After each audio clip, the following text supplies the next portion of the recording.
bussijaam. Andsin täna hommikul enne konverentsi juba hotellivõtmed ära, sest teada on, et täna nüüd ööbussiga sõidan siit edasi otse Prahasse.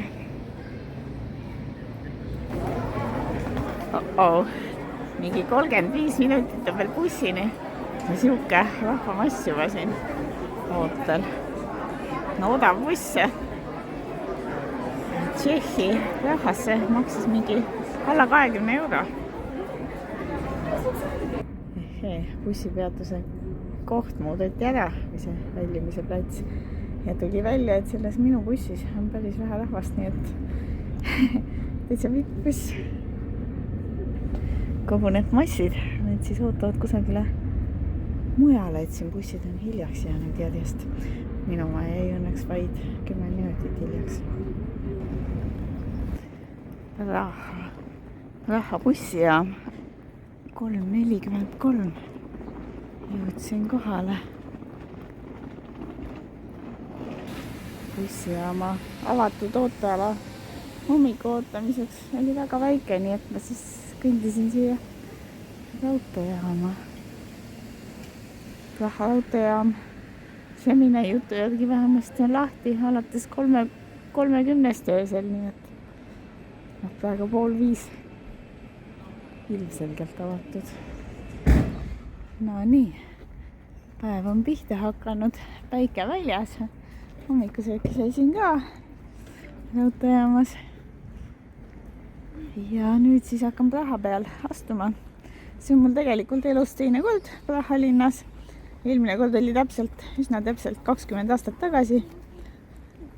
Siis, kui ma 16 olin ja klassiekskursioonil käisime. Aga täna mul on kavas vähe teist kanti uurida, et ma ei tõtta kohe vanalinna, vaid esiotsa astun natukene siia lõuna poole, mis on see nii-öelda Newtown ehk uus linn. Esimene osa siis Praha linnast, mis valgus vanalinnast ja sellest keskusest välja. Kohe siin raudteejaama lähistel praktiliselt kõrval on rahvuslik ooperimaja.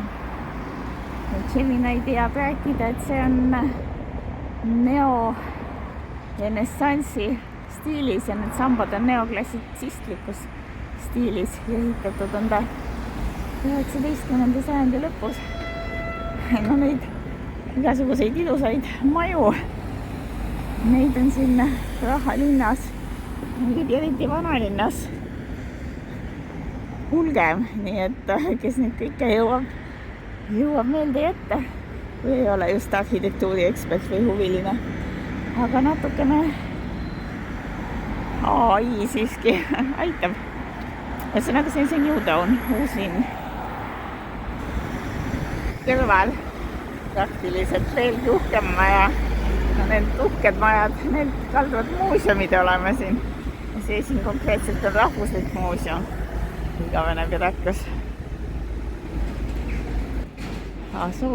Žemina ei tahab nüüd ikkagi sinna vanalinna suunas juhtida. See tänav, see kant siin pidi olema olnud pivotaalne mitmete Tšehhi ja endise Tšehhoslovakkia pöördeliste sündmuste ajal, nagu näiteks Samet revolutsioon. Siin on nüüd vähekene kaarti ka näha. Minu asukoht praegu siin, muuseum oli siin, raudteejaam oli siin ja bussiga pandi mind kusagil siin natukene üleval pool maha. Ja praegult ma mõtlen, et ma näen siia Charlesi sillale, see on see kõige vanem ja vaatamisväärsem sild. Üks eelis on varakult päevaga pihta hakkamise juures see, et saad vanalinnas suhteliselt rahulikult jalutada, muidu Praha. See on ikka väga turistikas koht. Vähemasti kirjade järgi. Ma nööverdanud siin läbi vanalinna gootistiilis tänavate võrgustikku. Jõuan Charlesi sillale. Ja see peaks olema ehitatud 14. sajandil. Ja on siis Juuditi silla järglane, et enne seda juba päris vana, vist Praha esimene sild oli ka selle koha peal, aga siis oli suur üleujutus ja uputas esimese silla maha ja nüüd on siis see sild. Konkreetselt see gooti stiilis väravatorn, see pidavat olema üks Euroopa ilusamaid selliseid gooti stiilis väravatorne. Eks ta uhke paistab. Siin on silla tšehhikeelne nimi. Ja kui aus olla, siis tuleb tuttav ette küll. Neid kujusid ma tegelikult mäletan oma keskkooliaegsest käigust. Ei, mis ma valetasin, et 20 aastat on möödas. Tegelikult on möödas ikka märksa rohkem. 26 aastat. Et kuidagi ei taha nagu aksepteerida seda, kui vana ma tegelikult olen. Või noh, jah, tegelikult on asi ilmselt selles, et lihtsalt magamata ja veits soola. Aga siin silla peal läbi Praha linna voolab suur Vltava jõgi. Märkamatult seda silda mööda astudes astun üle Kampa saarekese, mis ühelt poolt on siis see Vltava jõgilai ja teiselt poolt on see Nire, mis eesti keelde tõlkides oleks siis Kuradi oja. Ja omal ajal olevat see oja või kanal siia kaevatud kohalike veskite tarvis 12. sajandil. No nagu see graffiti siin peal ütleb, on tegemist Lennoni seinaga. John Lennoni. Pärast John Lennoni mõrva vist 1980. aastal sai sellest loomulik paika, kus hakati avaldama protesti totalitaarse režiimi vastu. Igasugused rokk ja luuletused ja mis iganes ja siis öösel käisid salapolitseinikud ja pesid seina puhtaks. Ja siis maagiliselt jällegi ilmusid need tekstid ja värgid siia tagasi. Noh, täna paistab rohkem nagu värviline sodi. Ilusad graffitid siin üleval on üsna vähe. Või noh, oleme täpsed, ega ma vist lihtsalt ei saa sellest rokivärgist ja kunstist aru, et kui ma lähemal astun ja zoomima hakkan, siis siin on täitsa mingist kindlast temaatikast need kleepakad ja värgid pandud.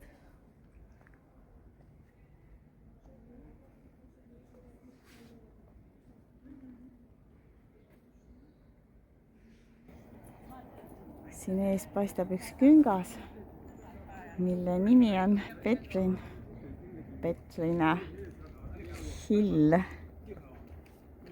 Ja täis peaks olema siis erinevaid aedasid. Tuli jo tiituura. Suur keskaegne müür jookseb siit ja selle müüri nimi on Näljamüür. Et ühelt poolt ta pidi seda Praha kindlust kaitsma vaenlase eest, aga teisalt andis see ka tööd kohalikele elanikele suure näljahäda ajal. Tööd ja leiva. Ja siin kõrval on üks suur torn Petlin hilli tipus 1891 valmis. Ja olevat saanud inspiratsiooni Eiffeli tornist. Kas meenutab Eiffelit? Noh, päriselt siiski mitte. Aga no, võib-olla natukene.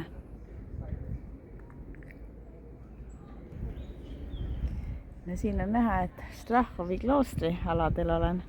Strahovi kloostri tagaaiad. Siit paistab Püha Meeri basiilika domineeriv barokistiilis ehitus.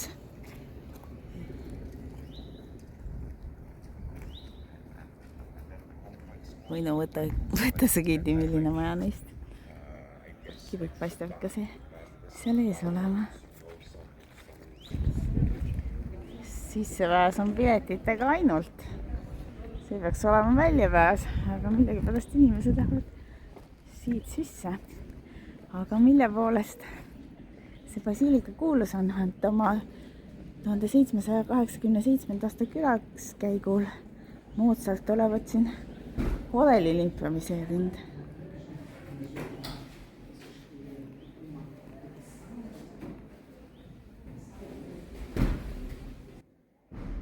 No piiluda siia ikka saab sisse tasa-tasa.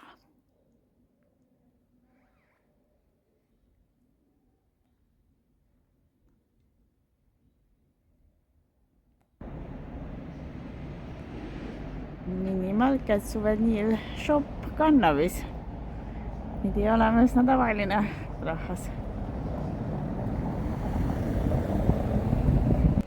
Cernin Palas, Cernini palee pidavat olema kõige suurem barokk-stiilis palee Prahas ja kunagi Tšehhoslovakkiat olevat teeninud kui valitsushoone.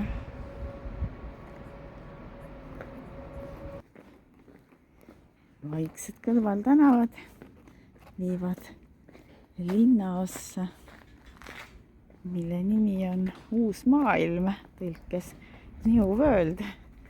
Ja kunagi olevat siin elanud siuksed vaesemad sorti käsitöölised ja tallimehed ja kindlust teenindavad sõdurid. Ja natukene on seda vanaaegset melu siin veel säilinud ka. Ja mitte, et siin ainult kuulsusetud isikud oleks elanud, et kõige kuulsam elanik olevat olnud 16. sajandi lõpus keiserliku Taanimaa astronoom. Või noh, ma tahtsin öelda Taani keiserlik astronoom. Et sõnad lähevad ikkagist veits sassi, kui ei ole maganud. Aga need majad olevat kandnud kullateemalisi nimesid, et lootuses sellele, et tuleb parem elu ja õitsengut. Ohohoho, mis uhked vaated ees alla linnale ja ka Praha kõrgete majade piirkonnale. Seda kõrgete majade piirkonda hakati ehitama 90-ndatel. Ja siin väljaks suur hulga turistide ja uhkete majadega. Võta sa kinni, mis maja on mis. Ohaa, siin isegi need väravas vormis mehed.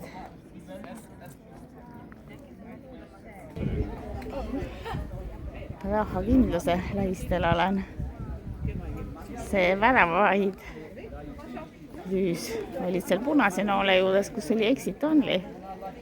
Ja sissepääs läheb siis siit. 9. sajandist peaks see olema administratiivne ja vaimne keskus.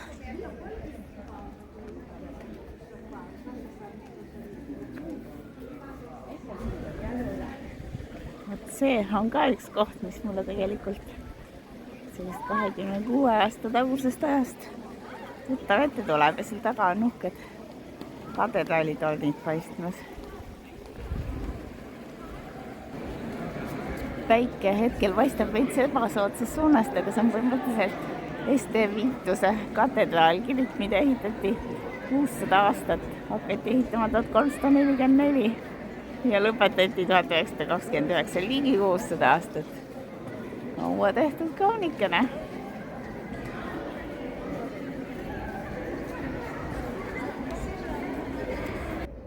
Tagantpoolt vaadates on päike õigemas suunas, saab panema pildi. Sissepääs oli piletitega only, piletitega ainult. Nii et ma ei hakanud sinna sisse trügima, kuna ma ikkagi kunagi väga ammu olen seal käinud ka. Veidi linna panoraamat. punased katused, väiksem linn ja siis all kaugel see vanalinn ja põhilinn ja uued pilvelõhkujad. No siit paistab see küngas ja see torn, mida ma ennist vaatasin.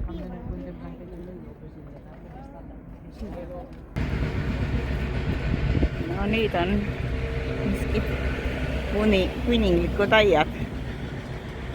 Kalloska Royal Gardens peaksid olema 16. sajandist. Nagu see uhke ehitis ka siin Habsburgide ajast. Kuninglik suveresidents 16. sajandist ja kirjade järgi Põhja-Alpide puhas renessanss. Ja need aiad, mis siin on, need on esimesed oma taolised Kesk-Euroopas ja siia toodi ka eksootilisi liike, muuhulgas tulpe sealt ilmselt kusagilt Hollandimaalt. Ja siit läheb nendesse aedadesse. Korralik botaanikaaed, välimuse järgi igivana puu, aga tegelikult jõudis Tšehhimaale alles 1835 aasta. See liik üldse.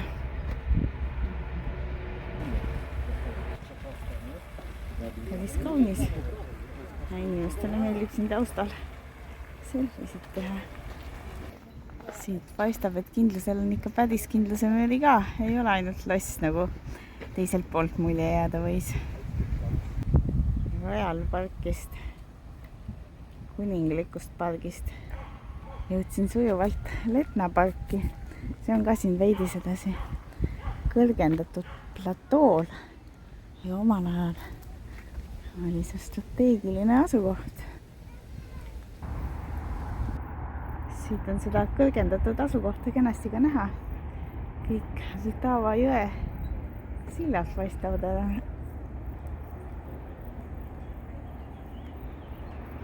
Ja all vanalinna tornid samuti. Ja siin see Lesser Town. Ei tea inglise keeles nii naljakas Lesser Town. Justkui vähem linn, justkui vähem olulisem. Ei peaks tõlkima väiksem. Ja see torn jällegi. See Eiffeli torni moodi torn. Siin on 23 meetri kõrgune kineetiline skulptuur. Metronoom massiivsel alusel. See alus toetas kunagi hiiglaslikku Stalini kuju. Aga Stalini kuju ise 1960-ndatel hävines ja 90-ndatel tehti siia peale siis metronoom.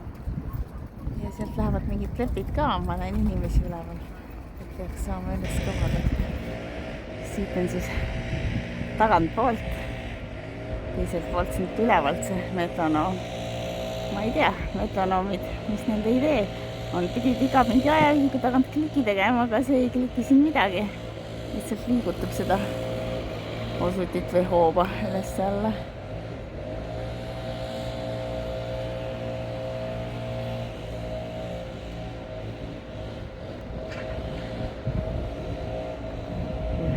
Ja teisele poole.